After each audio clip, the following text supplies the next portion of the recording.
Uma boa noite a todos.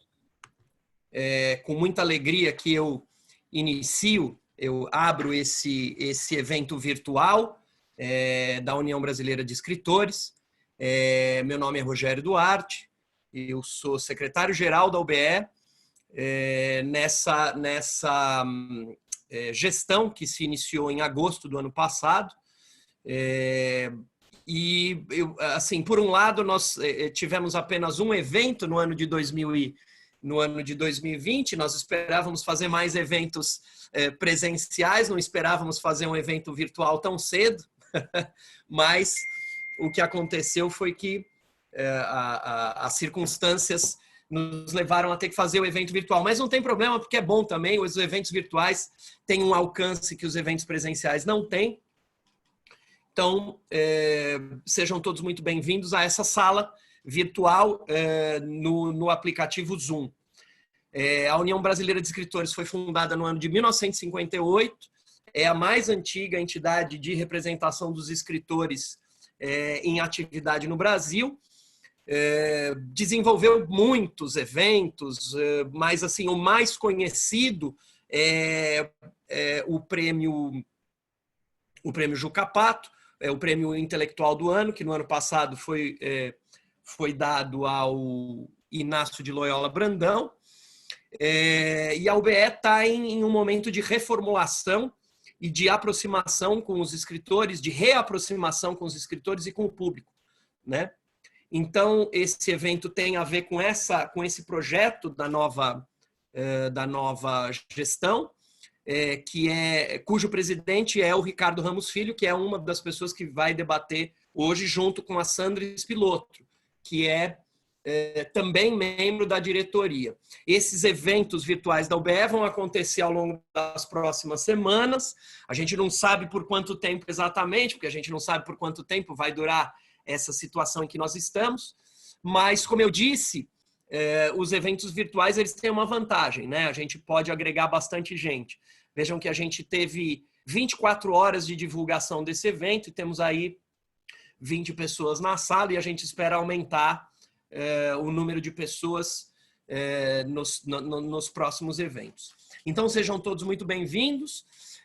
O que vai acontecer hoje é um debate a respeito de literatura para crianças e para jovens, né?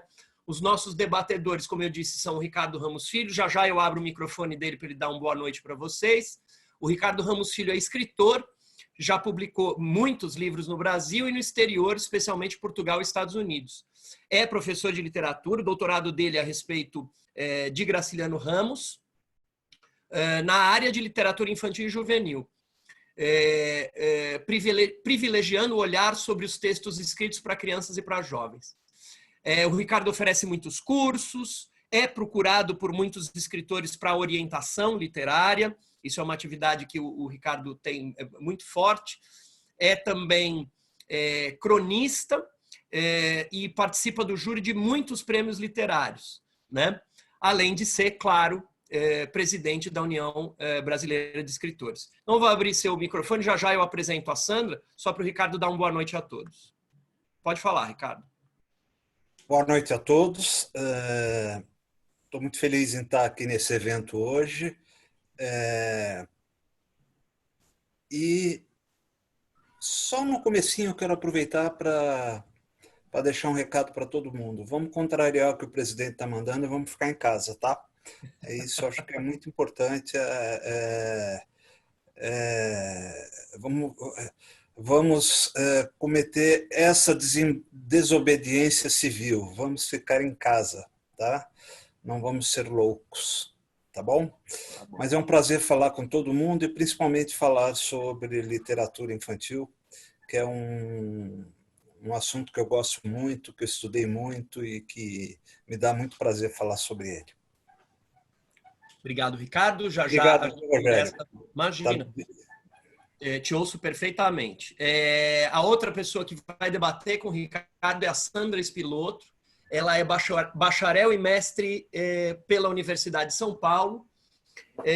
Foi diretora editorial. Vou começar do do mais distante para o mais próximo. Então, ela foi, perdão, editora executiva e diretora-geral da Globo Livros. Eu disse a ela que eu ia apresentá-la dando ênfase no que eu vou dizer agora.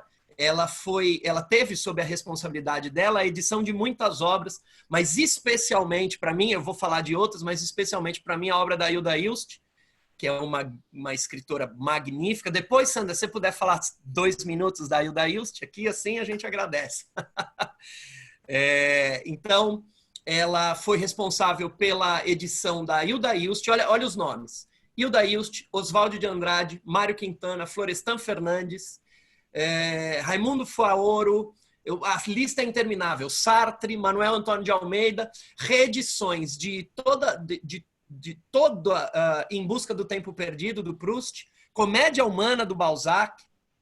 Essa edição da Globo é muito legal, do Balzac, que eu tenho aqui.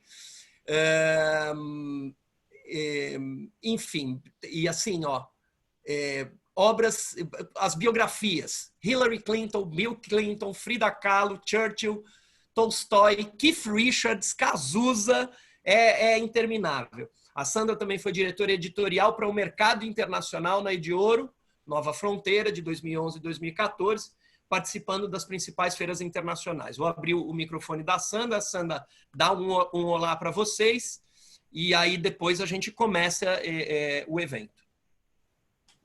Pode falar, Sandra. Boa noite, oi, Rogério. Muito obrigada pela apresentação, simpaticíssima. Né? Nós temos uma paixão em comum, que é a Hilda Hilst. E, bom, obrigada. E eu queria também agradecer o Ricardo, que é um reconhecido autor de obras infantis e que eu tive a honra de editar quando eu era diretora da Globo. Então, é um prazer estar aqui com o Ricardo, porque realmente ele é um grande autor. Ele tem obras infantis, a maioria, mas ele tem também obras adultas, uma delas pela E-Galáxia, que é a minha editora de e-books, né, Ricardo? E então a nossa relação é muito antiga, né? O Ricardo é uma pessoa muito querida e eu respeito muito o trabalho dele. Então, eu vou conduzir mais fazendo perguntas, porque eu acho que quem tem mais a dizer é o próprio Ricardo, né? Que é o autor. Assim como você, né, Rogério? Que também é autor. Então, vamos lá? Posso começar? Tá. Então, eu queria dizer... Só um minuto, Sandra. Eu vou deixar os microfones, só para avisar a todos os participantes, os microfones de todo mundo ficam silenciados, entraram algumas pessoas depois. Tá. Se nós mantivermos mais ou menos esse número de participantes, depois, quando vocês quiserem liberar para as perguntas, as pessoas me acenam ou me chamam no chat e eu abro o microfone para as pessoas fazerem a pergunta. Eu também vou silenciar o meu microfone. Podem começar. Ok. Ricardo, eu queria começar essa nossa conversa por uma observação, né? Na verdade, eu queria começar mostrando um livro teu que eu gosto muito, que eu tenho um especial carinho, tenho por todos, mas esse em especial, que é este aqui. Chama-se Sob o Telhado das Árvores. Esse livro começou a nossa história juntos, né? Você já tinha livros publicados, mas esse aqui é o livro que começou a nossa história. É um livro muito delicado, é um livro muito inteligente, ele é doce, ele é uma memória, na verdade, né, que você dedica à sua avó, a esposa do Graciliano Ramos. Para quem não sabe, o Ricardo Ramos Filho é neto de Graciliano Ramos, que não é pouco, mas ele tem vida própria na literatura, né? Ele tem luz própria, isso é importante. Então, é dele que a gente vai falar. Então, ele dedica à avó dele, a esposa do Graciliano Ramos, com quem ele conviveu, e é um livro que foi ilustrado pela Rosinha Queiroz, que é uma maravilha, porque a Rosinha é aquela pessoa, aquela ilustradora que faz telas primeiro. Ela pinta cada um dos quadros que ela depois trabalha e vira uma ilustração. Então, é um livro muito feliz, que eu fiquei muito contente quando chegou na minha mão. Eu sei que o Ricardo também. Eu também.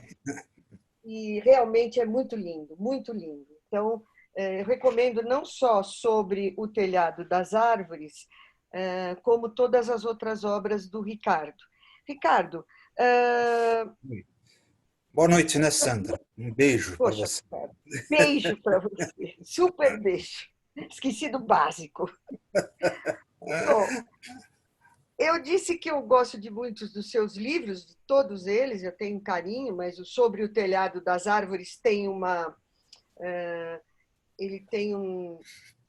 Eu tenho um sentimento por ele, porque foi o nosso primeiro, né? Eu queria que você falasse um pouco sobre os teus outros livros, os que mais te aconchegam, os que mais te dizem você realmente é um autor infantil muito bom, de prestígio. Me conta um pouco conta para o pessoal um pouquinho sobre os teus livros, os teus outros títulos. Bom, o meu primeiro livro foi O Computador Sentimental, né? Acho que eu tenho aqui até para mostrar. É esse livro aqui, que foi ilustrado pelo Juan Balzi, que morreu, Juan José Balzi, que morreu, acho que há uns 2, 3 anos, né? É um livro que ganhou o prêmio. Então, no meu primeiro livro juvenil, um livro de histórias, que é um livro também de memória, memórias infantis e juvenis, eu ganhei o prêmio Adolfo Eisen de melhor livro juvenil do ano. Então, de certa maneira, o que esse livro para mim significou foi como uma autorização para que eu escrevesse. O meu raciocínio foi: eu sendo neto e filho do Ricardo Ramos, eu sendo neto do Graciliano e filho do Ricardo Ramos, quando eu lançar um livro, vão esculhambar um livro dizendo como que esse cara ousa escrever, como que esse cara tem coragem de escrever tendo esta família por trás. Quando o livro saiu e eu ganhei o prêmio, eu falei, bom, normalmente viria esculhambação. Como veio um prêmio, então talvez eu seja escritor mesmo, talvez eu possa escrever. Então foi o que me deu coragem para continuar. Esse foi o único livro que eu escrevi e que meu pai morreu. Meu pai não viu esse livro publicado, ele leu o livro, mas quando o livro, ele morreu em março, o livro foi publicado em agosto de 92, então ele não chegou a ver o livro publicado. Mas a partir daí eu comecei a publicar bastante, hoje eu tenho mais de 20 livros publicados, só com a Globo, com vocês, a Globo, publiquei 4, né? Então, é assim, eu diria quais são os livros mais importantes para mim. O Computador Sentimental, que está esgotado, não existe mais, né? Se algum editor estiver ouvindo aí quiser editar, está às ordens, tá? Então, ou se quiser encontrar só na estante virtual, né? Então, esse é um livro, para mim, muito importante, por tudo que significa, é o primeiro. E aí eu tenho alguns livros que, para mim, são importantes. O da Globo, eu gosto muito, além do Sobre o Telhado das Árvores, que é o primeiro que eu publiquei. Da Globo, acho que eu gosto de todos. Eu gosto muito do Gato que Cantava de Galo, também, que saiu pela Globo. Eu gosto demais do Livro Dentro da Concha, que é um livro juvenil. E gosto do Se Eu Não Me Chamasse Raimundo, é um livro que eu também gosto, é um livro delicado, é um livro que conversa com a terra dos meninos pelados do Graciliano, né? Então, esse livro eu acho que é um livro interessante também. E eu gosto demais, para mim, o último livro que eu lancei juvenil, que é o Maria Vai com Poucas, que saiu pela Moderna. Aí gosto também do um livro que saiu pela Positivo, que chama Vovô é um Cometa.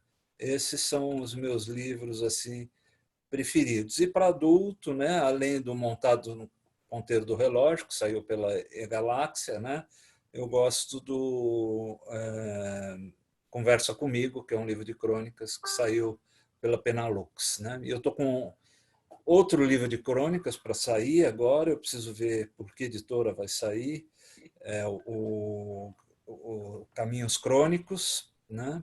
Eu quero publicar minha tese também, se possível pela Record, né? E o ano que vem eu vou publicar um livro de poesias infantis que já está acertado com melhoramentos, né? Então é isso aí, sempre publicando, Escrevendo.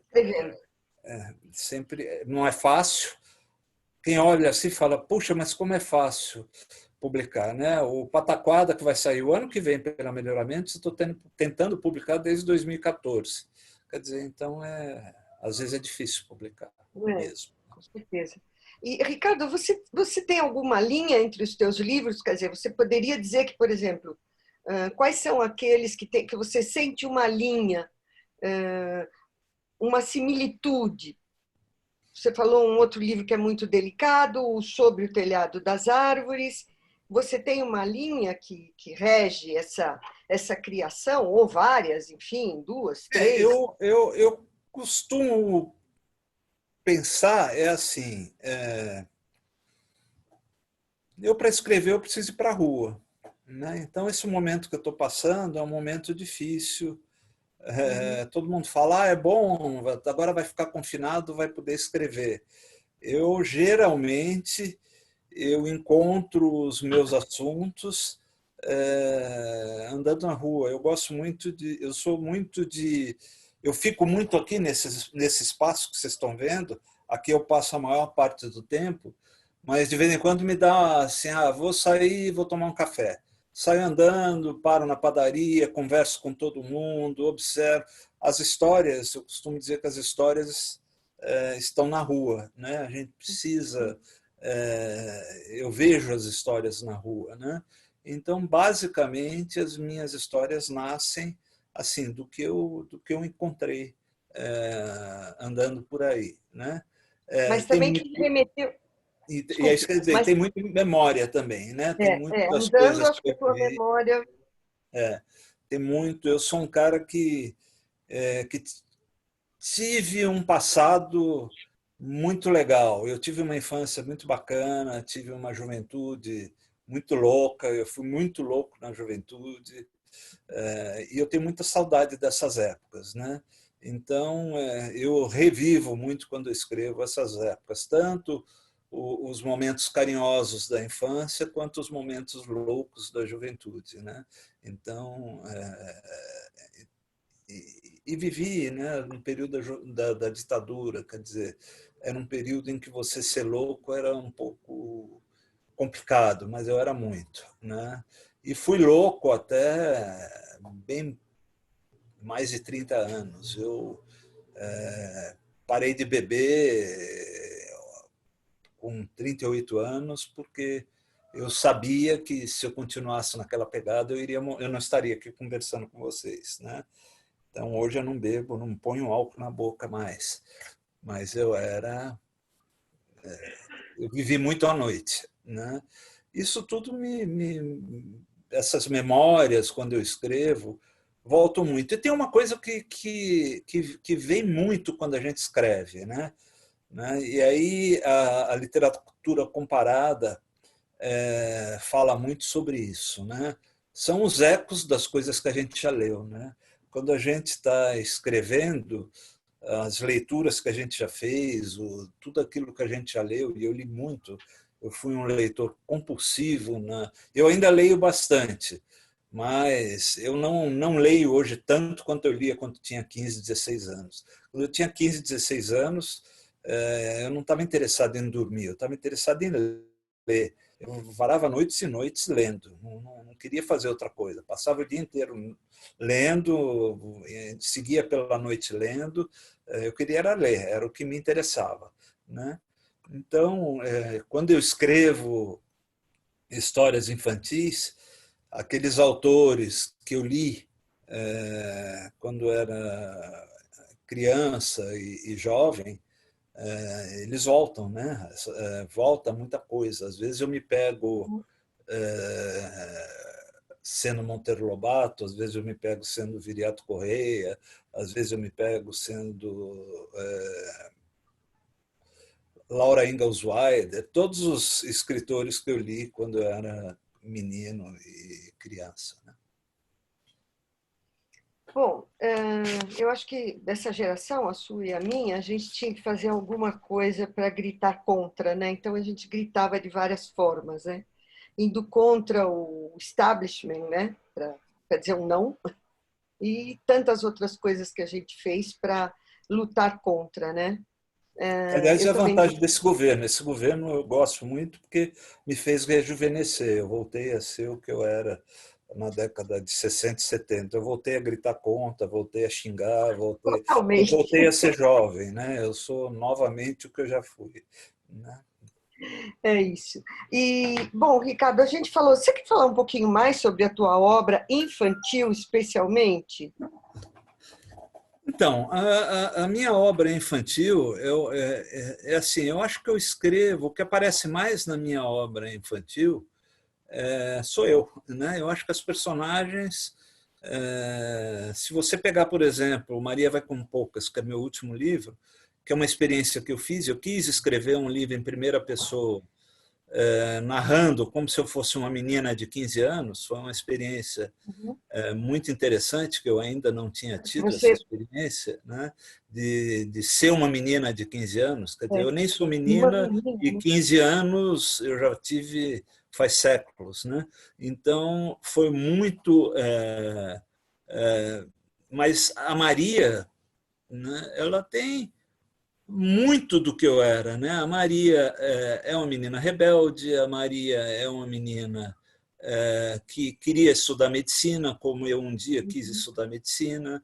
É uma menina que tinha um blog, como eu um dia tive um blog, que gostava de escrever textos curtos no blog. A Maria era uma pessoa afetiva, carinhosa. Eu sou tudo isso. Né? Então, a Maria é uma personagem que eu gosto muito porque a Maria é muito parecida comigo, né? Não deixa de Ela é ser meio uma persona. não deixa de ser uma coisa meio egocêntrica, né? Mas a Maria tem muito de mim. E as personagens geralmente têm, as minhas personagens geralmente têm muito do que eu.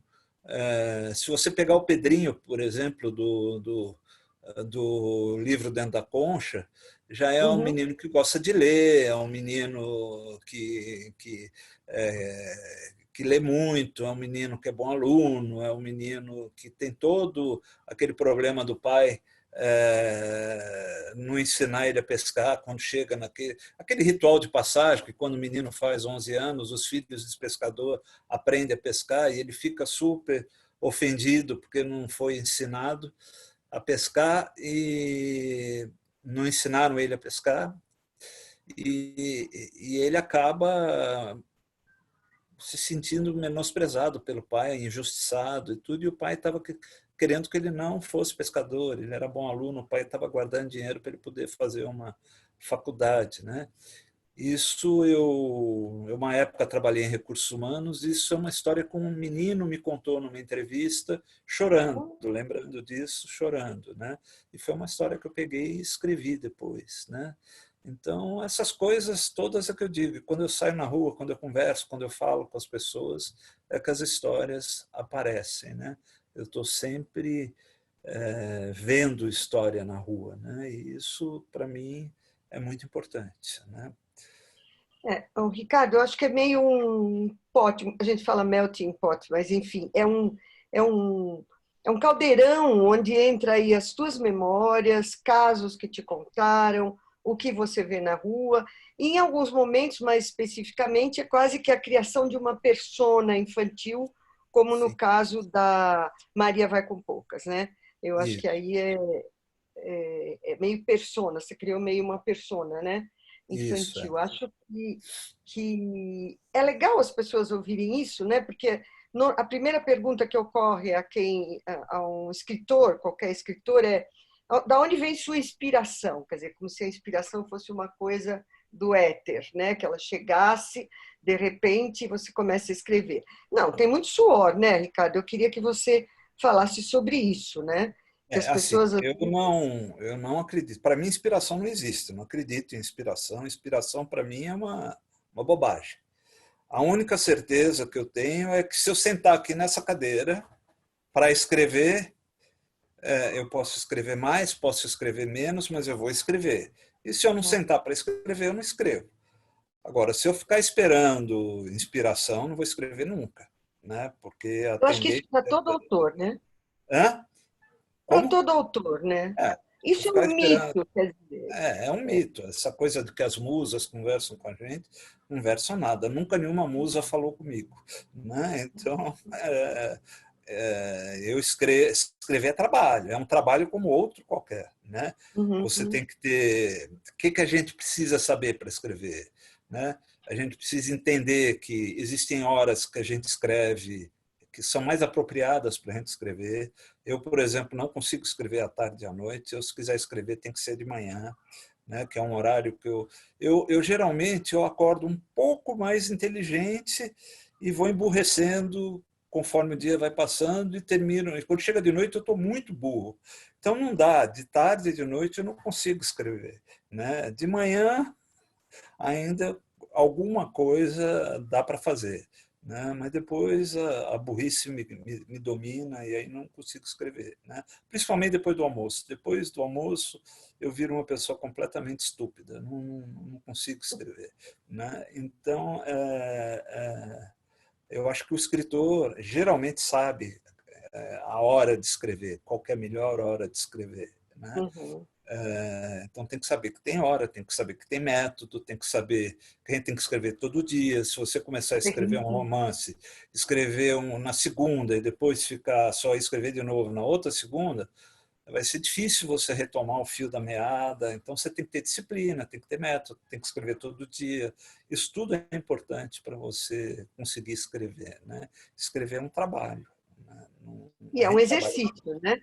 é um Diário, é exercício. um exercício diário, né? Eu Exatamente, acho e eu exatamente. acho que, eu não sei se você concorda, mas eu acho que um grande pré-requisito para um bom autor é ser um grande leitor, assim como um editor. Eu não entendo um editor que não seja um grande leitor, um ávido leitor, um viciado em leitura, Também. né? Eu não Também. entendo, porque para eu dizer, o livro do Ricardo é bom ou não, eu tenho que ter um certo background, tenho que ter um conhecimento adquirido através da leitura para poder ter a ferramenta de avaliação.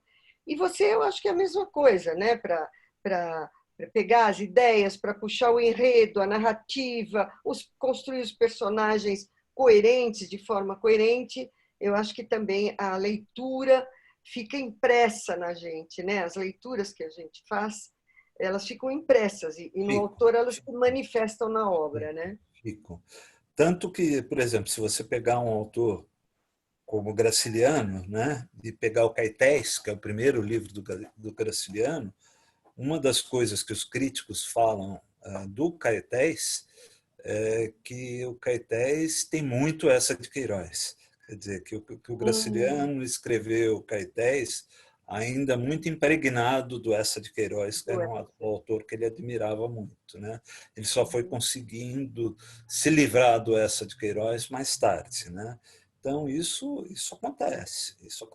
A gente fica impregnado por certos autores, né? A Sim, gente fica. sim. Ainda bem que foi pelo Essa, né? Eu sou fã do Essa, então Eu sou também, suspeita. eu também. E acho o Graciliano o máximo. Então, o É, Ricardo, além de ser neto do Graciliano, ele é filho do Ricardo Ramos, que também foi um grande escritor, que tem uma obra, é, deixou uma obra, né? E ele é o Ricardo Ramos Filho, que isso. eu fui editora há muitos Uma família anos, que né? não tem a menor imaginação. Não sei como é que eles conseguem escrever, né? Porque todo mundo Todo mundo vai ser quer autor, ser né? escritor. Né? Ninguém... E é legal, né? Eu acho que é bacana a gente falar um pouco disso até, porque você é uma pessoa que tem luz própria, que pegou o seu caminho, assim como Luiz Fernando Veríssimo, filho do grande Érico Veríssimo, que eu editei lá atrás também. Eu acho que são pessoas que têm luz, que não foram esmagadas pela sombra de um grande clássico, como o Érico, como o Graciliano, né? Não É, é fácil, né? Eu fui não. editora Para muitos mim anos. foi difícil, Não é fácil. para mim foi difícil, mas foi menos difícil do que foi para o meu pai. Para o meu pai era muito difícil. Meu pai sofreu Imagina. muito com isso, né? Meu pai ficava muito bravo, meu pai se irritava. Meu pai, quando começava a falar em Graciliano perto dele, ele tem uma história que eu gosto de contar de uma repórter, coitada. Uma repórter chegou uma vez para o meu pai e perguntou: é verdade que o senhor é filho do Graciliano Ramos? Meu pai falou, essa pergunta eu tenho que fazer para minha mãe. Ela disse que eu sou, mas eu não tenho a menor certeza, só pergunte para ela. Né? Aí ela, não contente, a pobrezinha, querendo continuar, falou, e como é ser filho do Graciliano? Ele falou, olha, isso eu não posso responder para a senhora, porque eu nunca fui filho de outra pessoa para poder comparar. Eu sempre só fui filho dele. Né? Então, era assim, as respostas do meu pai, quando começavam a falar de Graciliano, eram todas desse tipo. Ele era muito agressivo e ele cortava dizendo, eu não estou aqui para falar do Graciliano, se você quiser falar comigo, pergunta das coisas que eu escrevi, da minha obra. O Graciliano já morreu e eu tenho uma obra para falar sobre ela, pergunta sobre a minha obra. Ele ficava irritado. Né? Para mim é mais fácil, inclusive, porque como eu estudei Graciliano, eu fiz meu mestrado e doutorado em Graciliano, às vezes eu sou chamado para falar sobre o Graciliano. Né? Muitas vezes, né? Muitas vezes. Até, aliás, 90% das vezes eu sou chamado para falar sobre Graciliano. Quase nunca sobre a minha obra. Mas, para mim, tudo bem. Desde que me paguem, eu falo sobre o escritor que quiserem que eu fale. Né? Não, qualquer um, você fala? Falo. Se me der tempo para estudar o escritor, eu falo. Né? Eu não vejo. Eu já dei. Não, é que tem alguns que a gente não tem empatia, Não, né? desde que eu gosto do escritor. Né? É isso que eu estou dizendo. Desde que seja um escritor que eu respeite, desde que seja um escritor. Claro.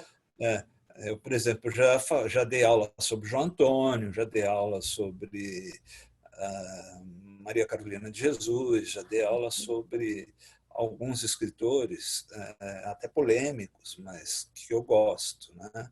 Então, a gente fala, a gente é professor, né? Então, se Claro. precisar, a gente estuda um autor e fala sobre ele, não tem problema. Tá certo. Ricardo, agora a gente, tirando um pouco o foco da família Ramos, né? Que é uma família estrelada, eu queria falar um pouco. Eu falei essa coisa de ser difícil, porque é difícil herdeiro, né? Lidar com herdeiros. Os herdeiros carregam um fardo muito pesado nas costas, ainda mais se eles enveredam pela mesma profissão. Não sei se autor é profissão, mas, enfim, se eles enveredam pelo caminho da escrita. Né? E aí é uma certa confusão, às vezes o cara se projeta no pai, ou no avô, ou no bisavô, e aí não sai nada, né? Sai até uma certa prepotência, que não é o teu caso, porque eu acho que a qualidade dos teus livros, e é uma obra infantil, né? Então ela é muito descolada. Você escolheu a área infantil para se... Começou o panelaço. Porque... daqui a pouco que começa também. Que bom, que bom. Você foi para a área infantil também para se diferenciar um pouco, se descolar um pouco? Eu dou duas respostas para isso, uma verdadeira e a outra mais literária. Né? A resposta verdadeira é essa mesmo. Eu escolhi, quando eu fui escrever, eu falei, bom, qual é a área menos trilhada pela família Ramos? O Graciliano tem um livro infantil que é A Terra dos Meninos Pelados, tem o juvenil que é Histórias de Alexandre, e tem uns livros, tem uns contos que eu publiquei como infantil, que são do Insônia, o Minsky e o Luciana. Então, e tem uma pequena história da República também, que você poderia chamar de juvenil. Só. Meu pai, antes de morrer, escreveu 3 juvenis, né? Sendo que ele tem um juvenil que faz muito sucesso até hoje, que é Desculpe a Nossa Falha. Que é um livro que conta a história de um roubo de prova numa escola. Esse livro faz muito sucesso.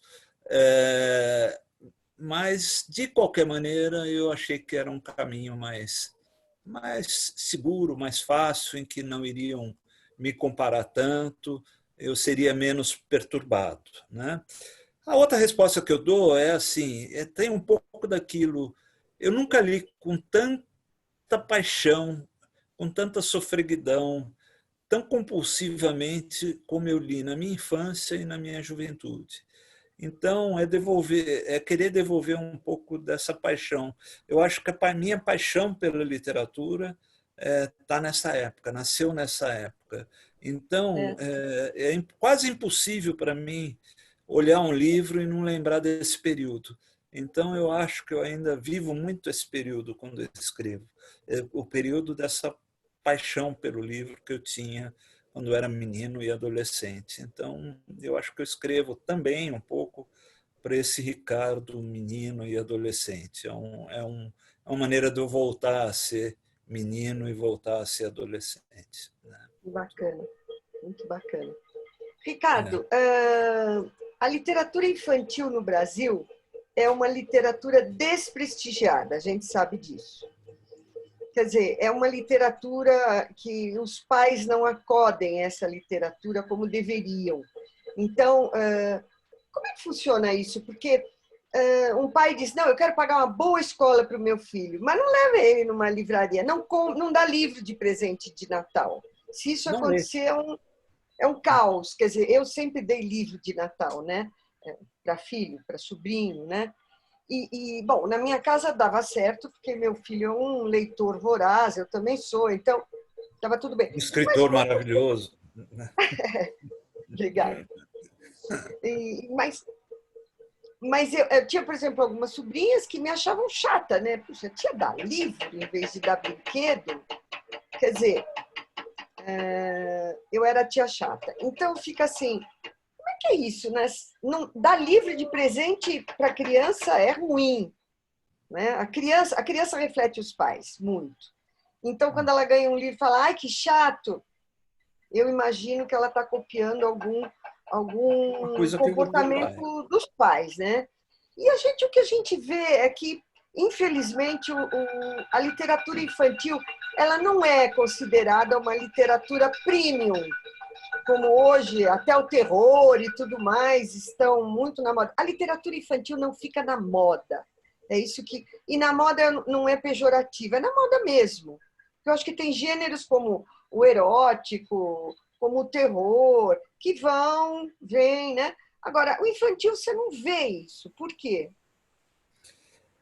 Bom, eu acho que tem várias razões. Assim, eu acho que primeiro, assim, a literatura infantil na academia já começa a não ser respeitada na academia, né? A literatura infantil é muito pouco estudada na academia. A academia não, se você for pesquisar, existem muito poucos trabalhos falando sobre literatura infantil, né? Eu acho que o próprio nome, né? Essa coisa da gente usar o adjetivo infantil para definir a literatura já começa a prejudicar a literatura.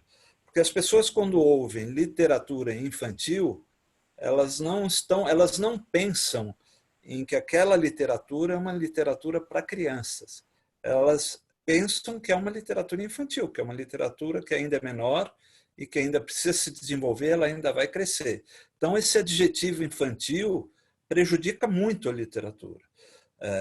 Tanto que eu sempre, é lógico que eu falo em literatura infantil, falo em literatura juvenil, mas sempre que eu me lembro, eu procuro me referir à literatura para crianças e jovens.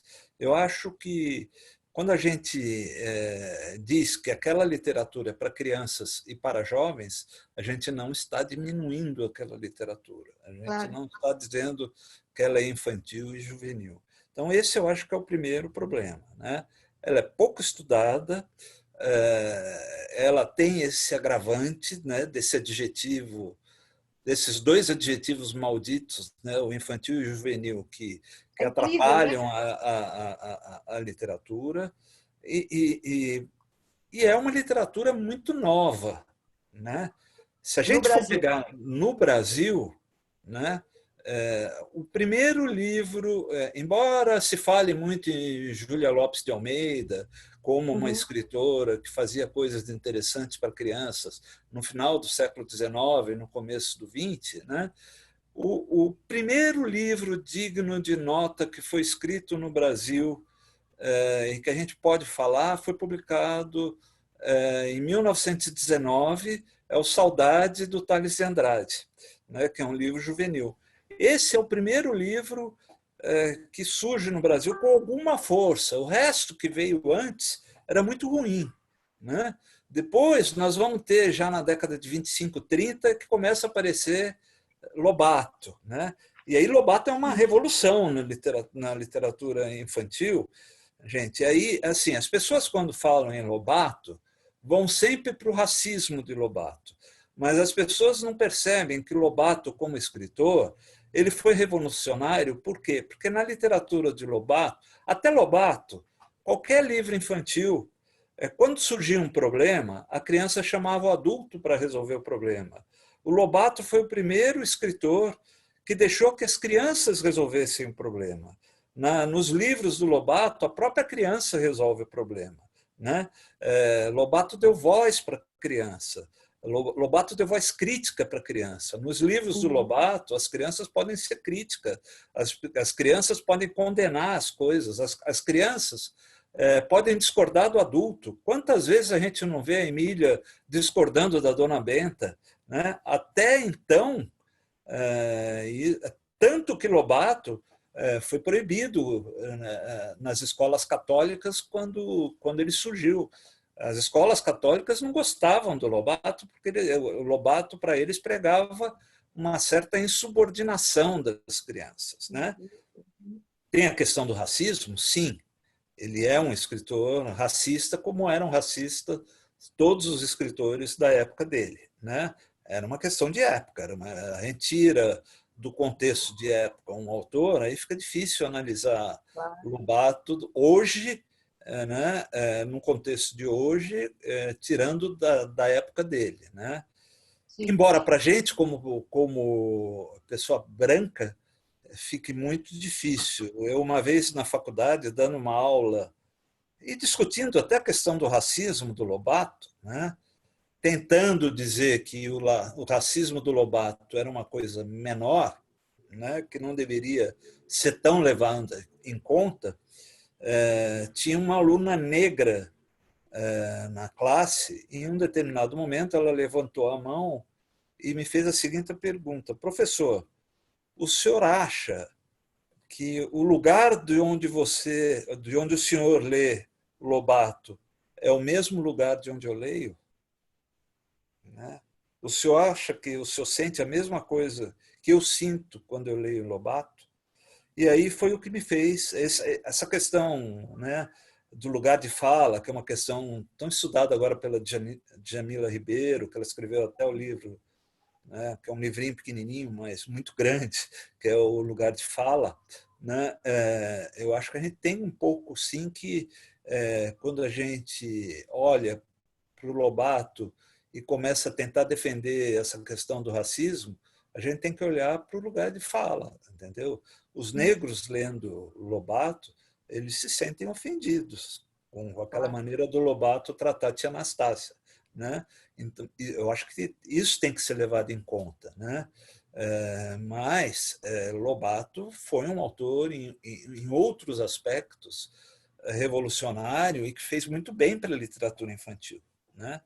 Mas eu ia falando de literatura infantil, é uma literatura muito nova, porque até então, no final da década de 20, na final do século XIX, né, começo do século XX, o que a gente tinha no Brasil de literatura infantil era o Barão de Munchausen, que eles tinham uma fixação pelo Barão de Munchausen, tinham várias traduções do Barão de Munchausen, e tudo que se lia no Brasil era ou trazido de Portugal e as crianças tinham que ler naquela língua que para eles não tinha nada a ver com a língua.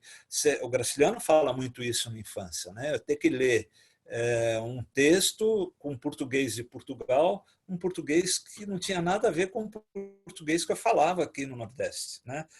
Eles estranhavam isso, né? Houve um esforço grande no começo do século XX e o governo incentivou isso, de o Brasil começasse a escrever uma literatura nacional, uma literatura brasileira, uma literatura em que aparecesse a nossa voz, né? Então, autores, veja, né, autores como Olavo Bilac, como Coelho Neto, foram escrever literatura infantil. Imagine ler um livro infantil escrito pelo Coelho Neto. A Nossa, chatice que deve ser, né? deve ser Mas, puxado. mas, mas eles escreveram literatura infantil, né? Aham. E aí a literatura infantil se desenvolveu, né? Uhum. Cresceu, ficou uma literatura forte. Hoje a literatura infantil brasileira é uma literatura forte, pujante, com um monte de escritores infantis muito bons, né? Você quer Mas citar nós, alguns para a gente? alguns dos que eu considero muito bons, eu considero, tem os mais antigos, né? Pedro Bandeira, Ruth Rocha, mesmo até Ana qual que Maria? era Ana Maria Machado, né? O do Rosinha Minha Canoa, esqueço o nome Ah, é do pé de o laranja ali, Mauro José Mauro de Vasconcelos, que Vasconcelos. era um escritor que na época era considerado um escritor ruim, mas que hoje a academia voltou a estudar e está recuperando, e tem alguns livros interessantes, né? Esses são os mais antigos, né? Depois apareceram escritores maravilhosos, mais recentes, como a Ângela Lago, que morreu recentemente, mas que era uma escritora fabulosa, Eva Furnari, né, que é uma Eva escritora Fernanda. maravilhosa, né, e tem, para mim, a melhor de todas, que é, agora está me fugindo o nome, mas você vai me ajudar, a do Sapato de Salto e da Bolsa Amarela, Bojunga. a Lígia Bojunga, né? Lígia Para mim, Bojunga. é a maior É escritora de muito boa. livro infantil e juvenil de hoje em dia, e, infelizmente, uma escritora que não vai chegar nas escolas nunca, porque o texto dela é um texto revolucionário demais para a escola de hoje, né? Você ter, como tem no Sapato de Salto, uma história em que o menino é apaixonado pelo colega de classe, né? Uma paixão homoafetiva, né?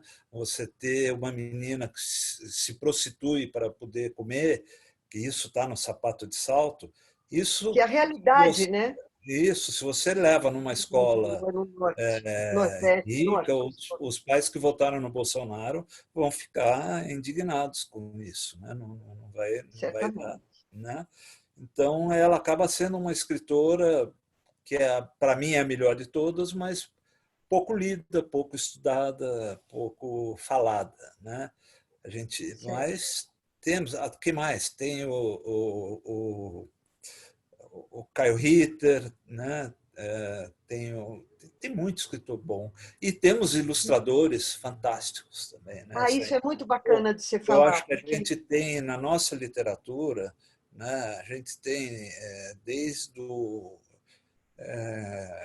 sei lá, da própria Rosinha que você falou, que eu acho que é uma ilustradora fantástica, mas tem Odilon Moraes. você tem o Odilon, que é fantástico, que fez alguns trabalhos até com. A própria Ângela Lago era uma ilustradora maravilhosa, a Eva Furnari ilustra os próprios Eva Furnari, livros gosto muito da também, ilustração né? dela. Se você pegar o Felpo Filva, que é a história do coelhinho, que tinha uma orelha maior do que a outra e que usava aparelho na orelha para uma orelha É ficar muito do bom. lado.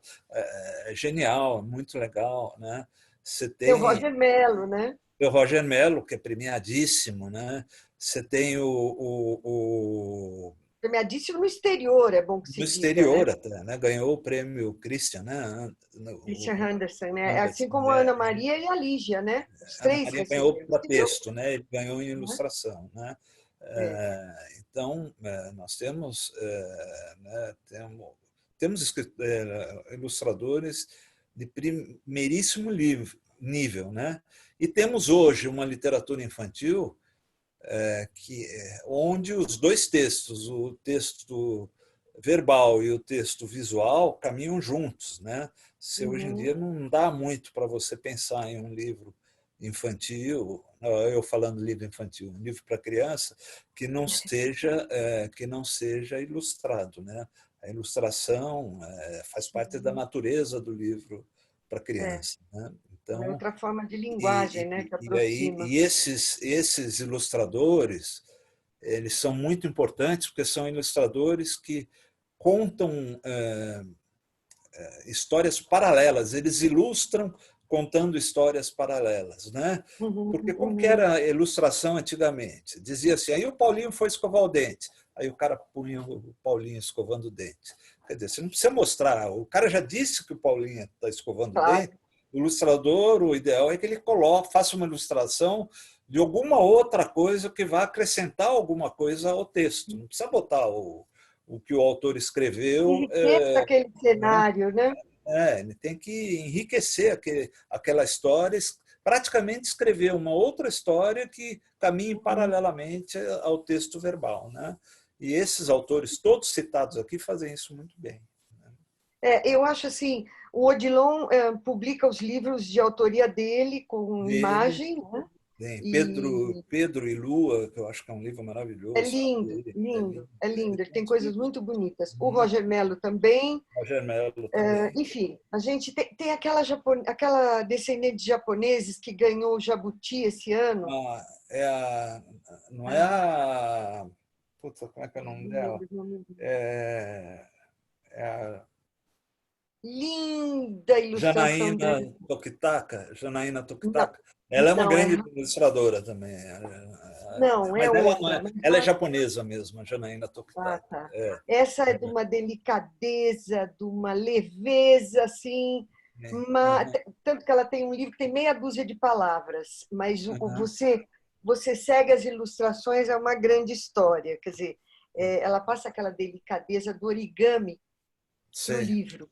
É sei, muito bonito, ela é muito boa, sei. muito boa. Eu, se fosse autora, queria ter um livro ilustrado por ela. Bom, tanto que ela ganhou aí Jabuti e É, tudo mais, né? É aham, muito merecido, aliás, né?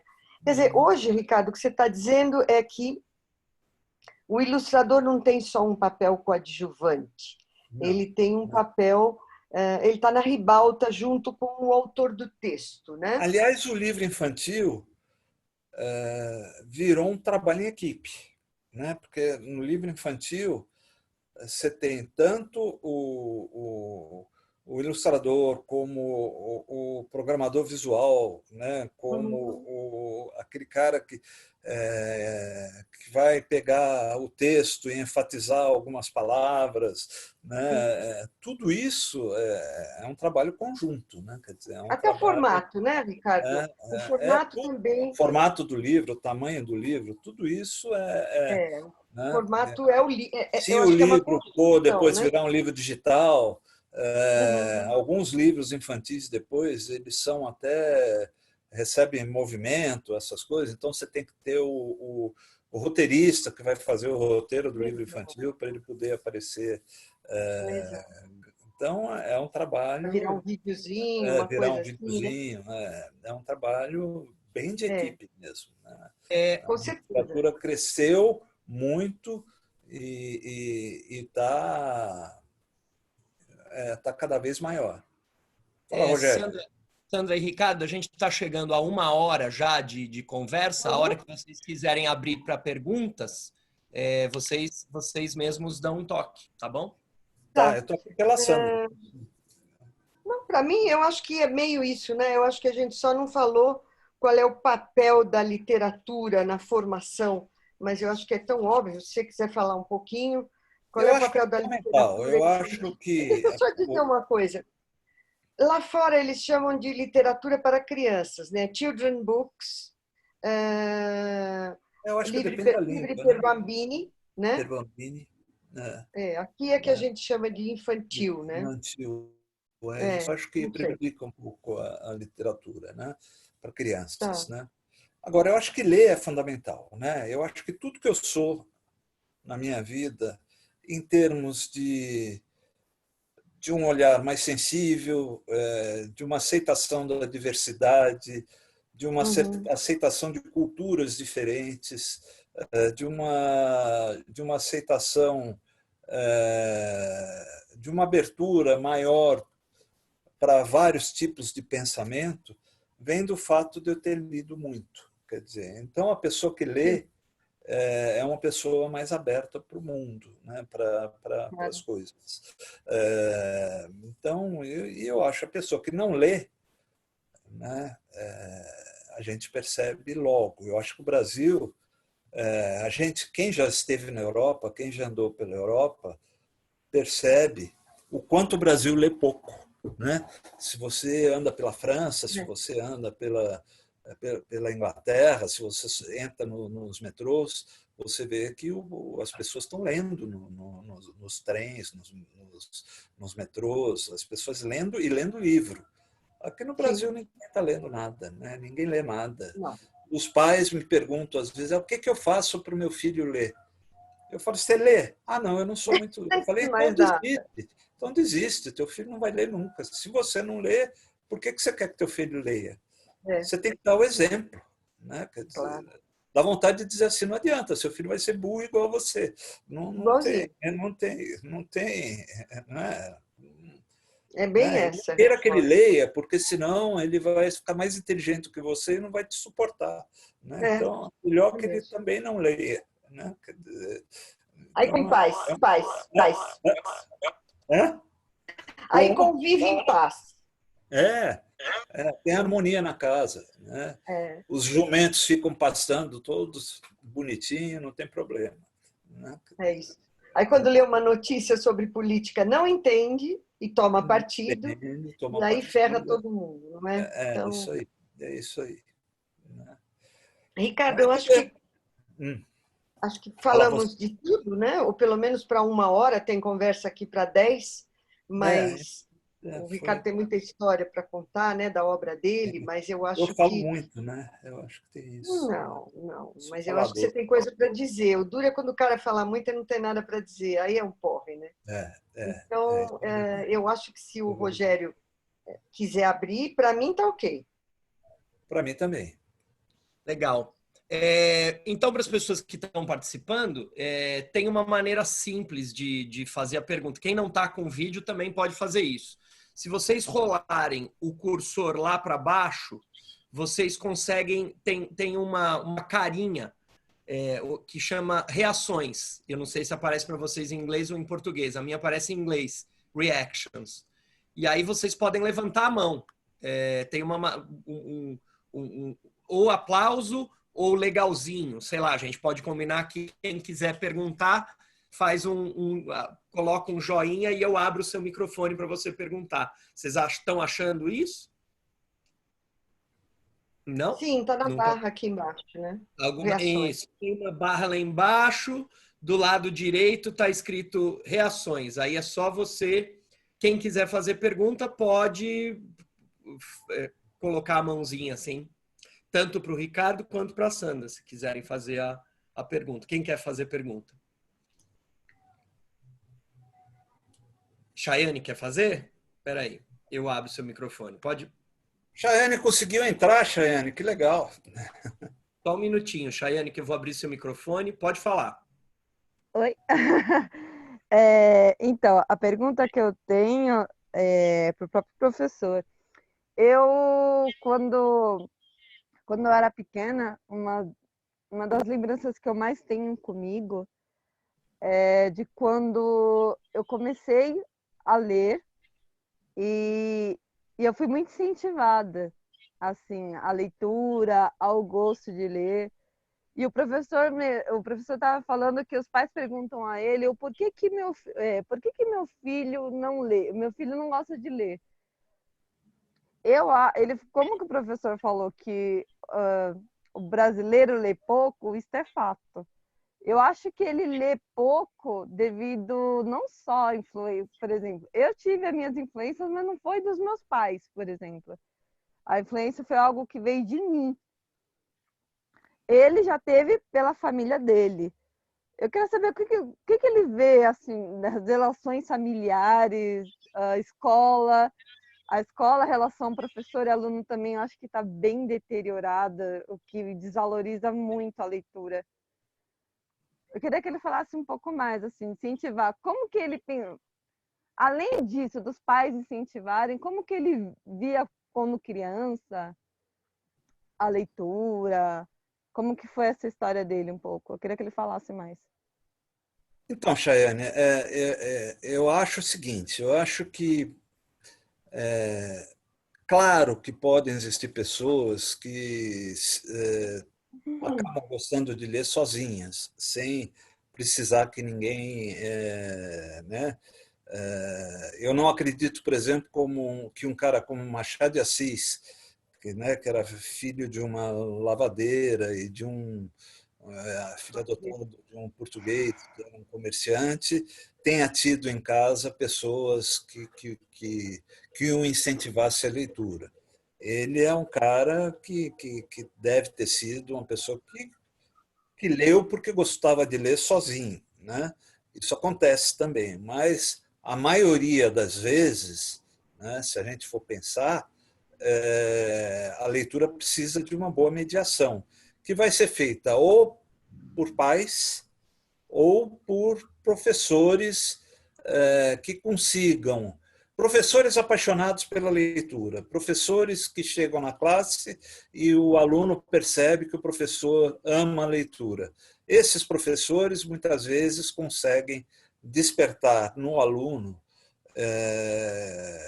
um amor muito grande pela literatura. Eu tive uma experiência nesse sentido bastante marcante. Uma colega minha da USP, certa vez, me chamou para. Ela disse: Olha, nós adotamos um livro na minha escola, um livro seu. Era o João Bolão, um livro meu que saiu pela Melhoramentos. Você poderia vir conversar com os meus alunos? Falei: Vou. Ela falou: Olha, mas é uma escola de periferia, é uma escola muito pobre, é uma escola municipal, é difícil de achar, eu te levo lá na escola. E aí eu fui ver o que é uma escola dessas, adotar um livro meu. Ela levou o livro dela, ela sentava no chão da classe, as crianças sentavam em volta dela e ela lia o livro junto com as crianças. E quando eu cheguei, as crianças olhavam para mim assim e falavam: Eu sou o João, eu sou a Thelma. Eu comecei a ver, assim, eles se apresentavam como personagens do livro. Depois eu fui ver o que essa professora trabalhou no livro com as crianças. Olha, eles fizeram maquete, mostrando o lugar onde o João morava, a padaria onde ele ia, o campinho de futebol onde ele jogava, a escola onde ele estudava. Em 3 dimensões você via todo o cenário do que aconteceu no livro. Eles, com o celular da professora, representaram uma peça falando sobre o João Bolão. Eles escreveram um roteiro daquela peça. Eles, ou seja, fizeram desenhos, ilustrações sobre o livro e forraram as paredes da classe com desenhos sobre o livro. Ou seja, o livro foi muito bem trabalhado. E os meninos todos diziam para mim: a coisa que a gente mais gosta é ler. Né? Quer dizer, eles liam com a professora. Né? Esses meninos vão gostar de ler. Esses meninos sabem o que a leitura traz em termos de paixão. Né? Então, a mediação foi muito importante. Então, eu acho que a maioria das vezes o leitor vai ler porque a leitura é bem mediada. Mas é claro que algumas exceções acontecem e a pessoa pode gostar de ler sozinha, é obrigatório. O senhor acha que falta uma mediação na escola por parte dos professores? Falta em algumas escolas, falta. Eu dei um exemplo bacana em que tinha uma boa mediação, mas eu já fui uma escola que adotaram o computador sentimental. Eu cheguei lá, cheguei para a professora e falei... Primeira coisa que eu estranhei, eu vi assim, era uma classe que tinha adotado o meu livro e eles tinham um auditório grande, o auditório estava lotado, era uma escola municipal também. Eu falei: escuta, mas por que o auditório está lotado se uma classe adotou meu livro? Ela falou: sabe o que é, professora? Aqui, quando vem alguém de fora, a gente põe todos os alunos no auditório, porque assim os professores não precisam dar aula. Então, sempre que vem alguém de fora, lota o auditório, porque é uma maneira do professor não precisar dar aula. Eu falei: sei. Aí eu falei: e escuta, e você, que aspecto você quer que eu fale sobre o livro? Ela falou: professor, o senhor fala sobre o que o senhor quiser. Os meninos não leram mesmo o livro. Eu falei, Ai, meu Deus. e você? Eu falei, mas o que você quer que eu fale sobre o livro? Ela falou, posso confessar uma coisa para o senhor? Eu falei, pode. Eu também não li o livro. Eu falei, escuta, mas o que eu vim fazer aqui então? A senhora não leu o livro, a classe não leu o livro, ninguém que está no auditório leu o livro. Eu vou falar sobre o que agora? Eu vou falar, o senhor fala sobre o que é ser escritor. Eles têm a maior curiosidade de saber o que é ser escritor. Não precisa falar sobre o livro, não. Né? Então é isso. Ai, Isso que é a escola triste. principal que eu fui também. Né? Então, existem escolas e escolas, mas principalmente existem professores e professores. Né? Quando o professor é apaixonado pelo livro e pela literatura, ele transmite isso para o aluno. Quando ele não é, não tem jeito. Não Verdade. Não passa, não. Não. É verdade. Na fila... Obrigado, Chayane, pela sua pergunta. Daiane foi sua aluna também, Rogério? Foi minha aluna na FMU. Obrigado por estar aqui, por participar. A Karina, agora eu vou liberar seu microfone. Karina, pode fazer a pergunta. Olá, boa noite para vocês. Oi, Karina, tudo bem? Tudo bem? Eu fui marcando aqui uns tópicos das coisas que eu queria perguntar, e aí até combinando com a Chayane, sem combinar, né, Chayane? Eu marquei sobre, assim, na verdade, os professores leitores que estão em falta, sabe? Eu tive uma disciplina durante a minha formação que era literatura infanto-juvenil. E só a minha turma que teve, assim, porque eu fazia letras português e literatura. E aí meus amigos... Aonde? Oi? Aonde você fazia? Eu fiz na Unifateia. Na época era só Fateia. Aqui em Lorena, eu sou do interior. Tá. E não existe mais letras português e literatura. Eu fui uma das últimas turmas, inclusive. Mas o pessoal de inglês, que são meus amigos, eles falavam, poxa, você tem várias disciplinas interessantes, né? E essa da literatura infantil juvenil é uma. Porque eu pude ler muita coisa nessa disciplina, pude conhecer. E aí, quando eu fui trabalhar numa escola particular, né? Uma escola, a primeira vez, assim, tinha que selecionar os livros, tinha que deixar a lista de livros. E foi quando a coordenadora disse, olha, vai na biblioteca, e tem muitos livros lá da literatura infantil juvenil, porque as editoras mandam pra gente. E qual que é a minha surpresa, né? Os livros todos novos, os livros assim... Nunca ninguém tinha pegado. Não, nunca ninguém pegou. Aí foi super difícil escolher, né? Porque a gente vai pelo nosso afeto, assim. Eu fui uma leitora de coleção Vagalume, então fui muito pelo afeto. Mas eu acho que essa é uma das questões, né? A gente tentar voltar que o professor seja esse leitor primeiro, né? Para selecionar os livros e selecionar com argumentos para os alunos. E confesso que foi um desafio, né? Porque eu sempre quis dar aula mesmo, era para o ensino médio. E aí, quando eu consegui, eu deixei a literatura infanto-juvenil, assim, e hoje em dia mesmo eu trabalho muito mais com os alunos do ensino médio. Mas o que eu ia perguntar, daí, né, agora só para os professores leitores, primeiro, se vocês concordam aí, se essa formação para professores leitores, né, não deveria a gente pensar numa estratégia disso também? E também sobre o Ziraldo, né, porque é um dos autores que foi, assim, acho que da minha alfabetização, e eu não sei se hoje em dia caberia ainda, né? Olha, você quer ver um livro que eu gosto? É porque a gente, quando pensa em Ziraldo, pensa muito no Menino Maluquinho, pensa nisso. Mas eu gosto muito de um livro do Ziraldo que chama Os Meninos Morenos. Né? É um livro muito legal, é um livro que eu acho que vale a pena ler. Né? O Ziraldo tem textos muito interessantes. Eu gosto muito do Ziraldo, tanto quanto pessoa, quanto como escritor. O Ziraldo tem um livro da minha formação, desculpa me meter, que é o Vito Grandão, que é um livro que pouca gente fala, que é um livraço também. Esse eu não conheço. Vito Grandão. É muito legal. O Ziraldo é um grande escritor. Grande crítico também, né? Obrigado, Karina. Desculpa. Obrigado pela sua participação, Karina.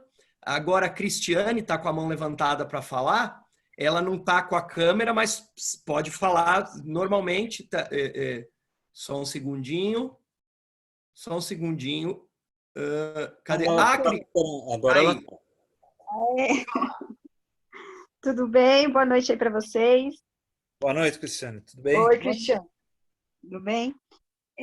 Tudo bem. Vocês foram, na sua apresentação, né? Na apresentação do seu trabalho, vocês foram falando lá, então, dos livros que você já escreveu, né? E aí, lá no finalzinho, você contou aí que agora você está preparando um livro de poesias para crianças, né? Não, já está pronto, já está pronto. Já está pronto. Eu, particularmente, gosto bastante de poesias. E aí eu fiquei aqui pensando, em que momento da sua vida surge a poesia? Ela já existia, você resolveu trazer agora para os livros, e você deixou lá guardadinho, né, para ser publicado agora, ou ela surge realmente nesse momento da sua vida? A poesia surgiu na minha vida quando eu tinha uns 14 anos e foi uma experiência muito difícil. Eu até comentei isso recentemente no Facebook, né? Eu resolvi escrever um soneto. Eu escrevi o soneto e mostrei, com muita relutância, mostrei o soneto para o meu pai. Meu pai olhou aquele soneto assim, ali naquela tensão, esperando ele ler. Quando ele acabou de ler, ele olhou para mim e falou: eu nunca na minha vida li uma porcaria tão grande. Como é que você tem coragem de escrever uma porcaria dessas, né? Aí eu fiquei super embaraçado, super sem jeito, mas ele imediatamente, era o escritório dele, ele apontou para a estante. Não, ele primeiro me fez a pergunta, falou: o que você lê de poesia? O que você já leu de poesia? Eu falei: pai, eu nunca li nada de poesia, eu não costumo ler poesia. Eu falei: como você quer escrever poesia sem ler poesia? É impossível. Você nunca vai conseguir escrever uma poesia de qualidade se você não ler bastante poesia. Falo: faz uma coisa, olha, guarda esse poema. Está vendo aquela, ele apontou assim atrás da cadeira dele? Está vendo aquela prateleira ali? Uma prateleira só de poesia. Começa a ler da direita para a esquerda e lê todos os livros que tem ali. Eu, em matéria de literatura, eu era obediente. Eu peguei e fui lendo livro por livro. E ele tinha dito: quando você acabar de ler a prateleira, me procura. Quando eu acabei, eu falei: pai, eu li todos aqueles livros daquela prateleira. Ele falou: então pega lá aquele poema que eu pedi para você guardar. Aí eu fui buscar, peguei, ele falou: lê, o que você acha? Eu li e falei: pai, realmente está ruim, o poema é muito ruim. Aí ele sentou comigo, me deu uma aula de poesia, assim, né? O que era métrica, o que era divisão silábica, os tipos de verso alexandrino, né? Redondilha maior, redondilha menor, aquelas coisas todas. Me deu uma aula particular de poesia. Ele falou: bom, agora com tudo isso que você aprendeu, pega esse teu soneto, que é um soneto que até a ideia não é ruim, e escreve de novo. Aí eu peguei e reescrevi o soneto, levei para ele, ele falou: agora tá bom, agora o soneto tá bom. Quer dizer, então eu tive... esse foi o meu primeiro contato com a poesia aos 14 anos. Começou de uma forma meio enviesada, mas depois virou uma coisa legal. Eu resolvi, num determinado momento, participar de um PROAC de literatura infantil com poemas infantis que eu tinha escrito, né? É um livro até que eu faço dedicado ao José Paulo Paes, que é um cara que eu acho que o Zé Paulo acho que escreve poesia para criança de uma maneira muito legal, né? Então eu escrevi e eu participei desse PROAC e ganhei o PROAC de literatura infantil, isso em 2014, com esse livro. E o PROAC tinha uma característica que eu acho meio assim: eles te dão o dinheiro, mas não publicam o livro. Então eu ganhei, foi R$10.000 que eu ganhei pelo livro, e o livro ficou lá. Eu venho tentando desde 2014 publicar o livro sem conseguir, um livro que ganhou o prêmio. E aí agora Melhoramentos esse ano me disse que queria publicar o ano que vem. Se eu esperava, eu falei: espero, eu já esperei desde 2014 e ainda não consegui, um ano a mais, um ano a menos. Tudo bem, vocês publicam o ano que vem. Eu aceitei. Mas assim a poesia entrou. E lendo muito. Depois eu gostei muito de ler poesia e na minha juventude havia o costume, nas festinhas, você vê como isso é longe, né? Da gente, até para impressionar as meninas, dizer alguns poemas decorados. Então, eu tenho muita poesia que eu decorei naquela época, que eu falava nas festinhas, que eu sei até hoje, entendeu? Eu gostava muito do Bandeira, então eu sei montes de poema do Bandeira de cor, né? Assim, porque eu falava nas festinhas, né? Bacana. Poesia.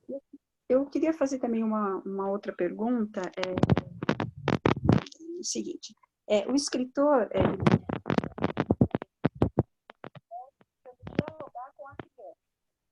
Cortou, eu não estou ouvindo. Espera aí. tá me ouvindo? Agora sim. O escritor de literatura infanto-juvenil, ele escreve tentando dialogar com a criança. Mas, assim, em sua opinião, essa literatura ela é só para criança? Não é só pela criança. Eu acho que qualquer adulto pode ler o meu livro e pode gostar, pode, né? Até porque é assim. Eu acho que o Antônio Cândido disse uma coisa uma vez que eu acho que é muito verdadeira. O escritor, quando escreve, ele escreve mais ou menos consciente do que ele está fazendo, né?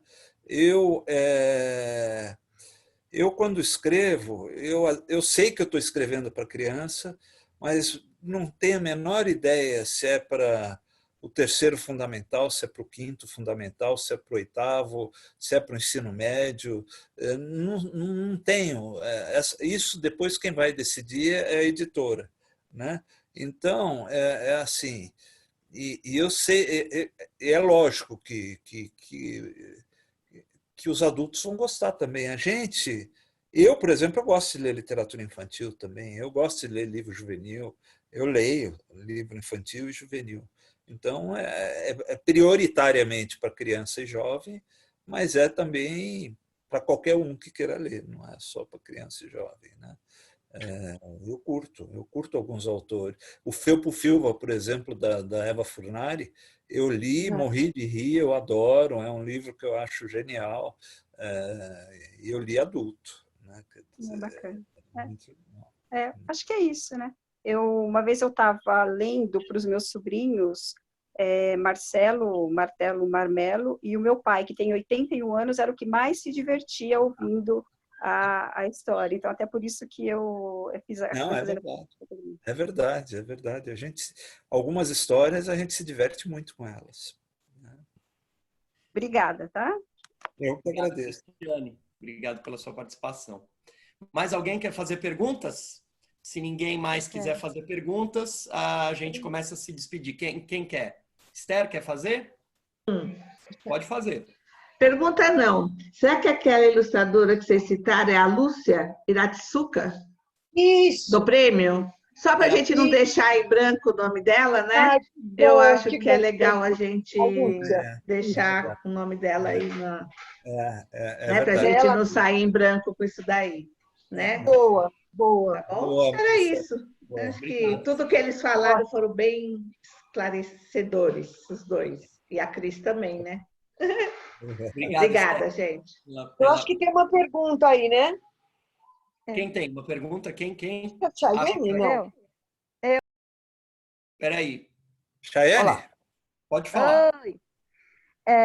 Eu quero fazer mais uma pergunta. Fica à vontade a Silvia ou vocês, professores, para responder. O que vocês acham, por exemplo, que está muito famoso no mundo infantil, o tipo de livro, por exemplo, do Lucas Neto, Kéfera, que infelizmente eu com os meus alunos, né, de Fundi 2, eu vejo que eles gostam de ler coisas desse tipo. Eu queria que vocês falassem um pouco o que vocês acham desse tipo de leitura. Você me desculpe, mas que livro que é, Chayane? É o quê? Eu acho que eu nem Livro conheço. dos autores. Esses livros, tipo Lucas Neto, E o que é o Lucas Kéfera. Neto? Quem é Lucas Neto? Esses livros de youtuber. Kéfera, são esses fenômenos que aí a molecada quase derruba o stand na Bienal, porque O que você acha dessa influência, desse tipo de livro, desse tipo... Eu tenho uma opinião que eu parto do seguinte princípio, Chayane. Se for para ler, entendeu? Tanto faz, né? O cara gosta de ler Paulo Coelho. Deixa ler Paulo Coelho. Quem sabe, começando com Paulo Coelho, ele não vai depois ler alguma coisa. Ele refina o gosto. Né? Só lê o Harry Potter. Deixa ler o Harry Potter. Eu li o Harry Potter inteiro, eu li os 7 livros do Harry Potter adulto, né? E adorei o Harry Potter. É literatura? Não é literatura, mas é muito legal. Né? Eu tenho 2 sobrinhas que são leitoras muito experientes, leem muito e que começaram com o Harry Potter. Né? Se o cara começar a ler com esses livros de youtuber e tudo, e servir para que mais tarde ele vá ler outras coisas, se habitue a ler, eu acho que foi bom. Dá licença, Ricardo. Posso falar? Pode? Falar? Eu acho que você falou no Harry Potter, eu acho super importante, porque ele formou uma geração de leitores. Como Lobato formou uma geração de leitores. Como Lobato formou a minha geração, a tua, né? Com 12 anos eu li o primeiro Reinações de Narizinho, 11, sei lá. Mas o que acontece é o seguinte, que eu tinha um pai que com 12 me dava Machado de Assis. Então aí é jogo duro, né? Então, mas, de qualquer maneira, o que a gente viu é que era muito difícil de vender livro para criança. Quando a gente publicava livro infantil, era um perrengue, porque a venda era sempre pequena. Quando aconteceu o Harry Potter, de repente você via filas das crianças, dos jovens, na verdade, né? Porque ele é juvenil, ele não é infantil, na porta da livraria, antes da livraria abrir, porque eles queriam imediatamente, seguindo quando é que vai sair. Eu acho que isso foi uma coisa muito legal. Minhas sobrinhas, por exemplo, Sandra, elas aprenderam inglês porque elas não tinham paciência de esperar traduzir o Harry Potter. Elas compravam o Harry Potter em inglês e liam em inglês porque elas queriam ler o Harry Potter. Então, as 2 falam inglês porque leram Harry Potter em inglês. Né? Pois é, eu acho que foi um marco divisório o Harry Potter, porque ele assim, você percebia nas vendas, por exemplo, que batia nos outros livros também. Lá na Globo a gente sentia isso, porque o que acontece? Parece que foi um despertar, né? Para mim, o Harry Potter é um marco na literatura juvenil, que é uma literatura difícil de você acertar, porque é muito mais difícil você aceitar o que o jovem quer ler do que a criança, porque a criança, ela lê, coisa e tal, tem o pai ali que participa, que explica. O jovem não, o jovem já é aquela coisa que eu sei, eu entendo, já escolhe. Então é muito difícil, é um público muito difícil. Mas o que eu estou querendo dizer é assim, a gente não pode dizer, né? Eu acho que até Nelly chegou a comentar isso, né? A gente não pode dizer que Harry Potter seja literatura. Não é literatura, mas é um fenômeno, criou uma geração de leitores, como você disse. Né? Eu acho que não é literário, mas é literatura. Né? Não é literário no sentido de... Eu considero assim, literatura para mim é quando você pega um texto e o texto permite várias leituras diferentes. Né? O Harry Potter todo mundo vai ler do mesmo jeito, não tem outra maneira de ler o Harry Potter. Né? Mas ele é onírico, né? Ele mexe... É uma leitura só. Né? Sem dúvida. Assim, eu li o Harry Potter inteiro e eu não tenho vontade de reler o Harry Potter. Né? Não. Quer dizer, literatura, a gente... Agora, eu li o Machado e eu releio volta e meia o Machado, porque é literatura. Claro. Né? Aliás, o alienista... E cada vez que eu leio é um livro diferente, é um livro novo. Né? Eu acho que o livro da vez do Machado é o Alienista, né? Que todo mundo deve ler nesta situação em que estamos. Né? Nós estamos o livro de hoje. O bruxo do Cosme Velho sabia das coisas, ele era Deus, né? Os sãos estão em casa, os loucos estão lá fora. Né? Com certeza. Eu acho que é o livro da vez, o Alienista. É o livro da vez, é isso aí. Mas eu sou da tua opinião. Eu acho que o importante é ler, né? O meu pai era uma figura incrível, né? Ele era um ávido leitor, me deixou 2.000 livros quando morreu. E a gente dizia, pai, mas isso aqui, ele dizia, deixa eu ler. Se quiser ler bula de remédio, que leia, pelo menos melhora um pouco o vocabulário. Então, eu acho sábio isso. Ele dizia, não, deixa eu ler. Quer ler o livro lá dos vampiros? Quer ler? Gosta de vampiro? Leia vampiro. Lê bula de remédio, melhora o vocabulário. Vai, deixa estar. Eu acho que, contanto que leia, eu acho que... E certamente, mais tarde, vai ler coisa melhor. E o Brasil tem uma carência de formadores, de leitores, como você disse no começo, muito séria, cada vez mais. A gente não tem formadores de leitores, gente que trabalha em literatura com os alunos. Bem, é muito pouco. Não tem. Eu já dei até curso de formação de leitura, de como que os professores devem ensinar as crianças lerem, né? Eu já fiz isso. E aí é que você vê que os professores não têm a menor ideia de como fazer isso. Né? Não tem. Não sabe nem por onde começar. Então, é uma crise muito séria. Eu acho que o brasileiro tem uma coisa assim, ele não pode se dar o luxo de não ler, sabe, de não ler determinadas coisas, porque o brasileiro lê uma média de 4,5 livros per capita por ano. Eu acho até que é um pouco menos, Sandra. E a Bíblia está aí, né? E os didáticos, a Bíblia e os didáticos. Quando você tira isso, dá 2,5. Então, quer dizer, a menos que você venha de uma casa privilegiada, onde a leitura é realmente muito presente, né?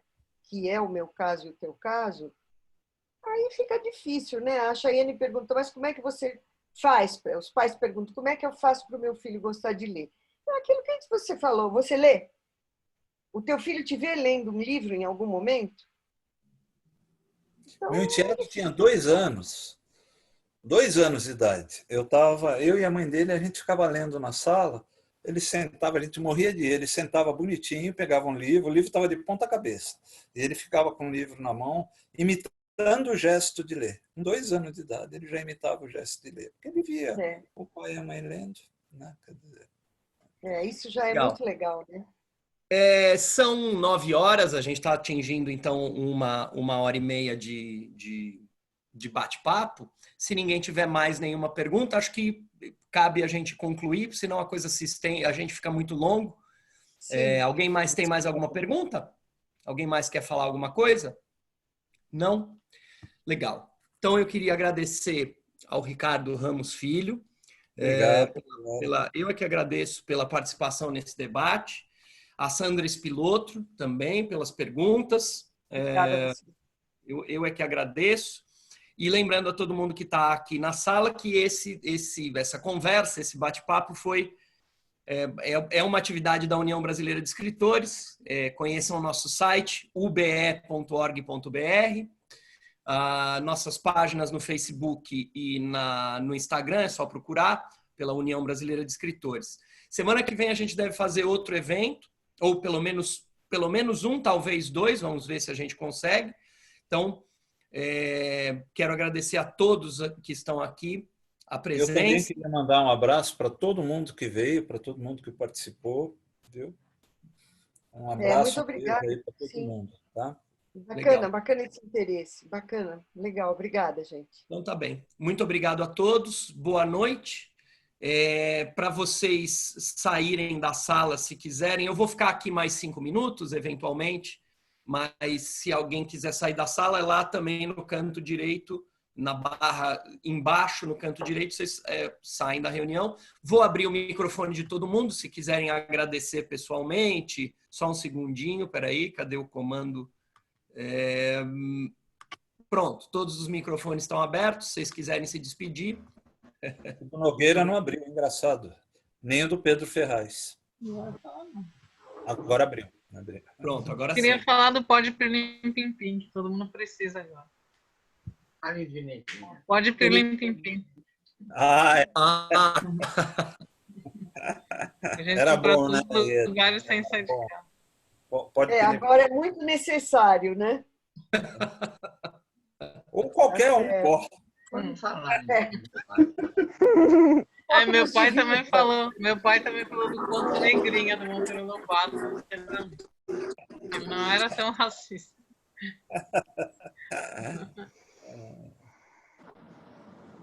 Legal. Então é isso, gente. Boa noite a todos.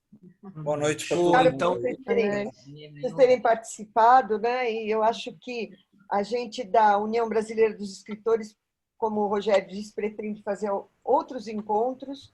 E, enfim, é uma maneira da gente estar junto, de vocês participarem, fazerem perguntas e visitarem o site da UBE, como ele disse, né? Então, eu acho que sim. Eu acho que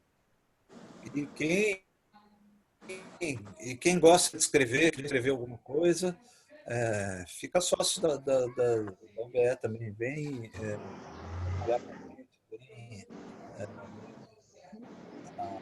Posso falar? Porque as portas da UBE estão abertas para todo mundo. Olha a Maria Mortati aí, cadê? Maria Mortati está querendo... Desculpa, é que você... Como eu estou sem a sua imagem, mas pode falar, Maria, claro. boa noite a todos. Boa noite, Ricardo. Boa noite a Sandra. Boa noite ao Rogério e aos demais participantes. Prazer enorme te ouvir, Maria. Oi? Um prazer enorme te ouvir. Muito obrigada. Foi um prazer também. Eu quero cumprimentar a UBE pela iniciativa. Eu penso que são momentos importantes para todos nós e espero que continuem. E quero cumprimentar também o Ricardo e a Sônia pela apresentação. Foi um prazer ouvi-los. Espero que tenhamos outras oportunidades. Uma boa noite a todos. Saudações. Obrigado. Então, pessoal, boa noite a todos. Eu vou encerrar, então, o nosso encontro. Muito obrigado. Beijo para todos. Beijo. Beijo para vocês. Não saiam de casa, não saiam de casa. Ninguém sai de casa, é verdade. É grave, é grave. Ricardo.